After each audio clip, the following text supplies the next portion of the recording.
বৃষ্টির পর কৃষকের ধান কাটার আনন্দ শতগুণ বেড়ে যায়।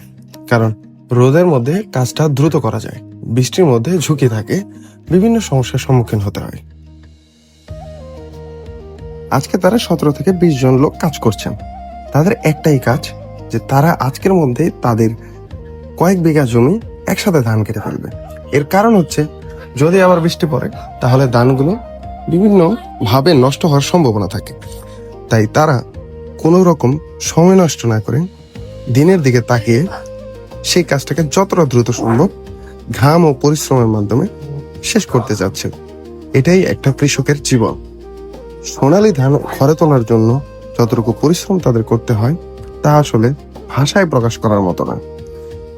এই সময়ে তাদের মনে একটা আনন্দও লাগে যে কাজটা শেষ হলে তারা তাদের নিজেদের ধান থেকে চাল উৎপাদন করে।